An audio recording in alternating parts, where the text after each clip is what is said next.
c'est quoi? Non, ne coupe pas. Là, tu veux me censurer, comme dans mes chaînes précédentes. Hein?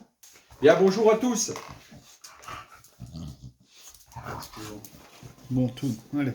C'est 30 millions d'amis aujourd'hui. Alors aujourd'hui, petite vidéo sur deux thèmes. Sur les travaux en cours, où on a des essais avec un partenaire.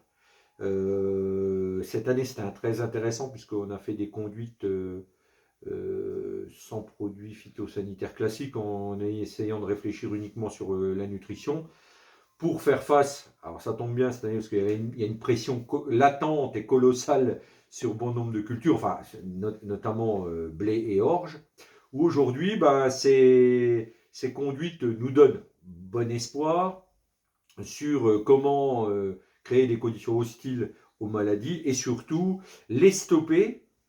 Et la question se pose sur certains cas, et on n'a pas tout vu, mais en tout cas sur des maladies qui montaient, qui ont disparu, des espèces de formes proches de la ramulariose, mais quand on cherche un peu, on voit aussi parfois des carences en fer qui sont similaires, qu'on peut traduire sur des analyses foliaires.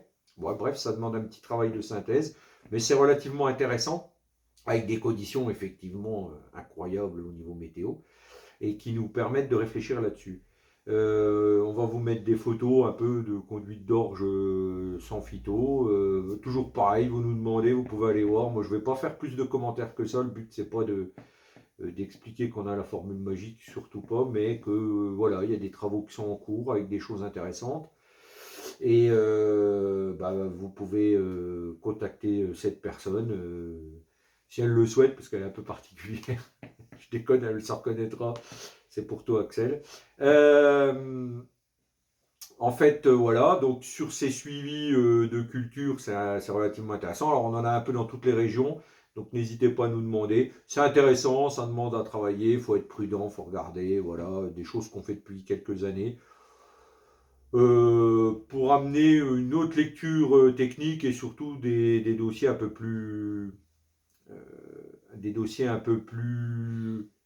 faciles à mener en termes de conduite culturelle. Voilà, plus facile que ce qu'on connaissait d'habitude, c'est-à-dire essayer de mieux alimenter, de mieux valoriser l'azote. Vous savez que je fais partie de ceux qui pensent que dès qu'on a un problème, c'est qu'on a une mauvaise valorisation de l'azote. Je ne suis pas le seul à le penser, mais là-dessus, moi, j'ai axé mes travaux. Et donc, sur un bon équilibrage alimentaire, on devrait y arriver. En tout cas, c'est des choses qui sont en voie de maîtrise.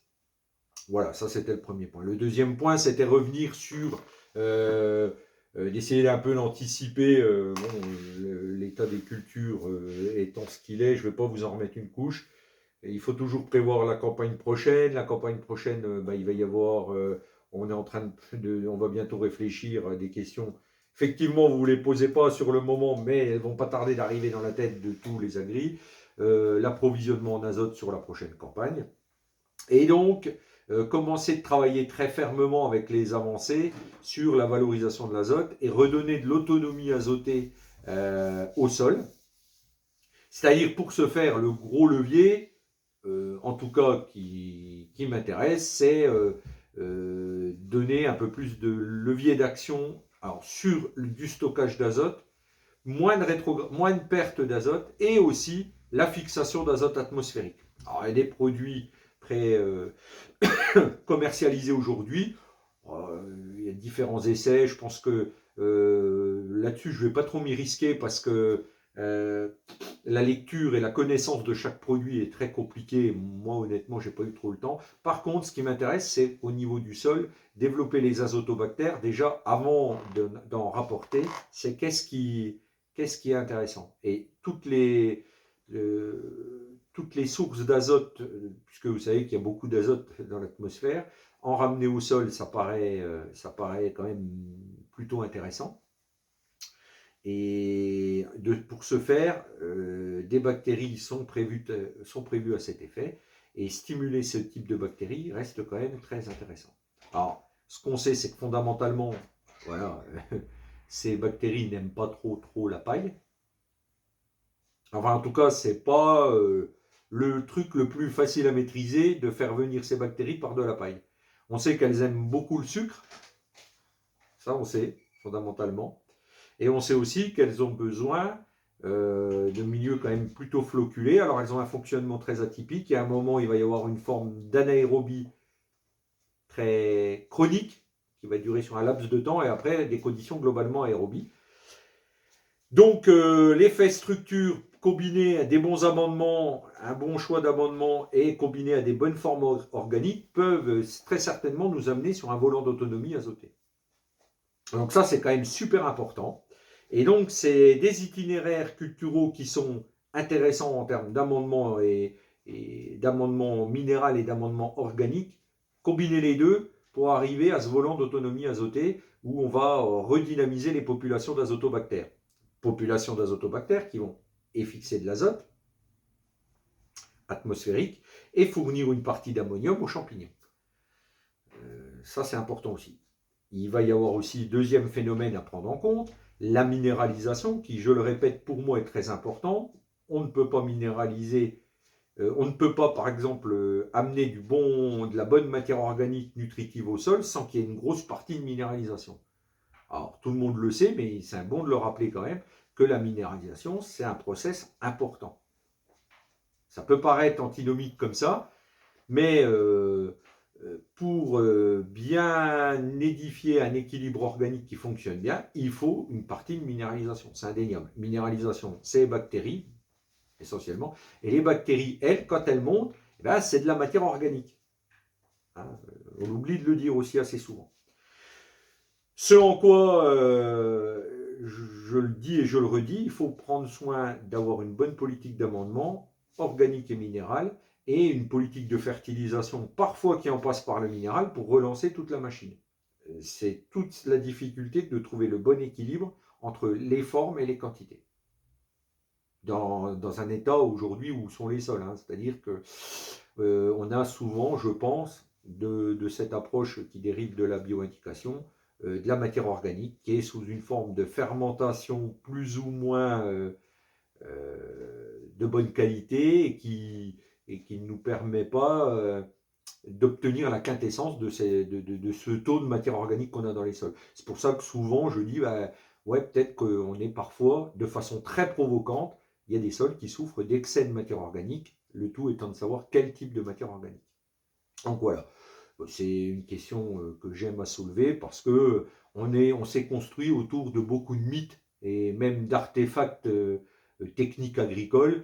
C'est-à-dire qu'on essaye on invente peut-être des termes pour essayer de donner un sens à la technique sur la gestion de la matière organique. Néanmoins, il semble que la voie de minéralisation induira toujours une forme de mise en stockage ou de fabrication d'un bon type de matière organique, de la bonne transformation. Et la question qu'on peut se poser aujourd'hui, les sols sont-ils capables en ce moment de digérer des gros tonnages de paille ou des gros tonnages de produits compostés ou de matière organique stable, et de ne pas créer directement cette matière organique stable, ne pas la mettre dans une case directement dans un état transitoire qui n'a pas grand intérêt, si ce n'est peut-être lever la dormance de bon nombre de mauvaises herbes. Et oui, parce qu'il y a bon nombre de mauvaises herbes qui ont une corrélation directe. Leur levée de dormance est complètement corrélée à l'évolution de la matière organique. Voilà. Bon. Ça, c'est intéressant et c'est vraiment fondamental de s'y intéresser pour gérer l'état des sols, surtout qu'on va sortir avec le tas de pluviaux qu'on a eu sur des sols qui vont être quand même plutôt attirés sur l'anaérobiose. Voilà. Et c'est toujours le risque qui nous guette. De surface. Voilà, ça c'était le deuxième point que je voulais évoquer. Le troisième point, c'était aussi pour reparler un peu, de donner un angle de vue très compliqué à analyser, qui est déjà très provoquant, c'est le regard qu'on peut avoir sur la méthanisation. La méthanisation, aujourd'hui, quand c'est mené de façon très cohérente, on s'aperçoit qu'on est quand même sur des choses qui vont amener beaucoup de matière organique dans le sol. Je sais qu'on a tendance, on a cet angle de vue de dire on exporte. Moi, je l'entends. longtemps. Moi, je n'ai pas cet angle de vue-là. Moi, quand je vois des systèmes en méta factuellement, c'est aujourd'hui des gens qui mettent beaucoup de racines dans le système. Or, pour l'instant, et c'est démontré, que les racines amènent 2,5 fois plus de matière organique que les parties aériennes. Donc pour moi, ça ne me semble pas incohérent, en tout cas, dans la pratique. Donc ça me semble même très intéressant, surtout qu'on va essayer de cultiver souvent, beaucoup de graminées dans les couverts ou les cultures qui vont être amenées à être utilisées pour la méthanisation. Alors moi je sors du débat politique, oui, non, nourriture, je parle d'un point de vue juste bilan agronomique. C'est quand même des cultures qui vont amener beaucoup de sucre dans le système, parce que c'est des graminées, et qu'on va avoir un tissu racinaire qui est très, comment dire,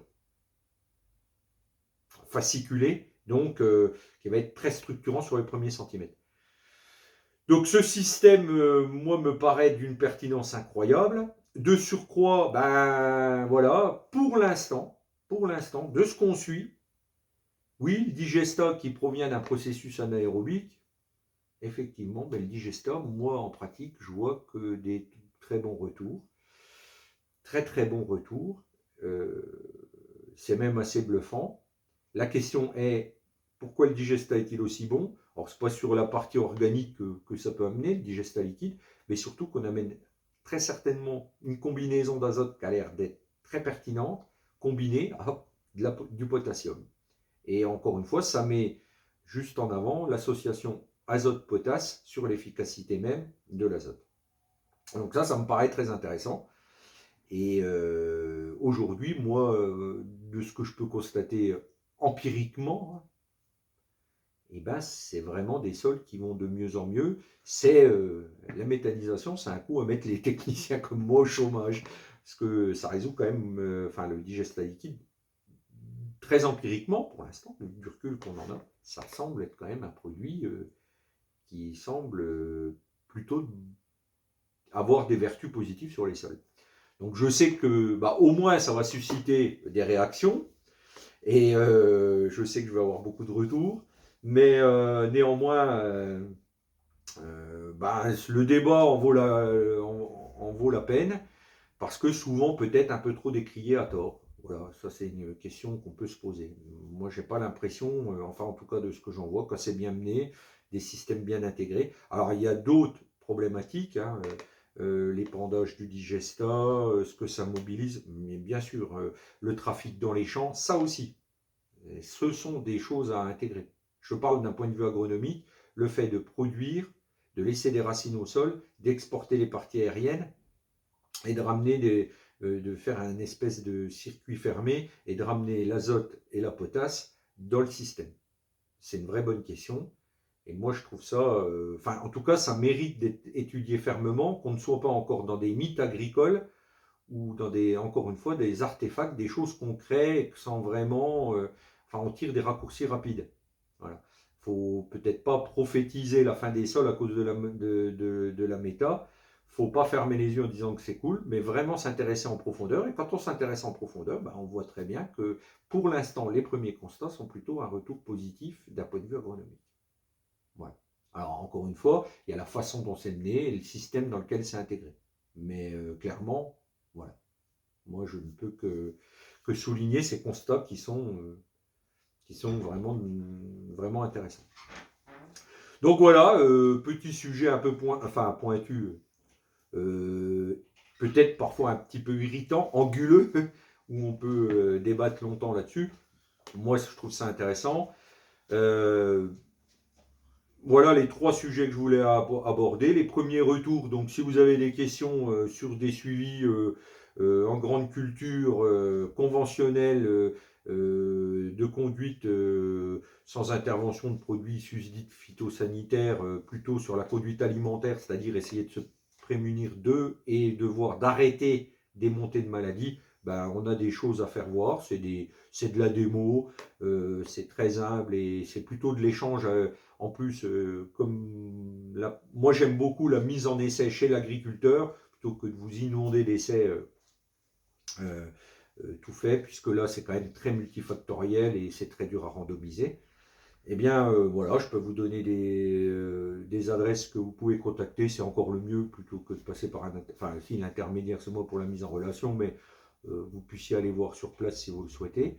Le deuxième point, c'était encore une fois vous rappeler l'intérêt de travailler dans le bon sens pour développer les azotobactères. Et le troisième point, c'était ce petit point sur la méta où je vous dis, essayez d'avoir un regard sérieux et pas un regard militant anti ou pro, mais vraiment un regard sérieux agronomiquement et se pencher sur la réalité des choses. Voilà. Voilà, je vous mets en garde contre tous ces mythes qui ont été assez prégnants et qui ont traversé la société. Ça a été un coup le nucléaire, un coup le diesel, un coup l'essence. Où, moi, je fais partie de ces générations qui ont entendu dire il y a quelques années il faut rouler au diesel parce que l'essence pollue. Et puis là, aujourd'hui, on nous dit le contraire. Sur juste des mythes, on n'avait pas de dossier, on n'avait pas été gratté derrière. Donc peut-être vrai, faux, plus vrai l'un, plus vrai l'autre, peut-être. Le nucléaire a été extrêmement décrié. Néanmoins, il s'avère que c'est pas aussi simple que ça que de dire que le nucléaire c'est dangereux. C'est très réducteur, en tout cas dans le confort sociétal dans lequel on est installé. Donc voilà, la méthanisation qui est quand même une voie qui produit de l'énergie, ça mérite de regarder ça très correctement dans la globalité du système, rentabilité, agriculture et autonomie énergétique. Faudrait vraiment se poser clairement sur le sujet de manière très technique, hein, avec un volet agronomique, un volet pourquoi pas bilan carbone. Ça me paraît très intéressant. Voilà. Je vous remercie, très bon visionnage, que Dieu vous bénisse, ça c'est le plus important, et à très bientôt.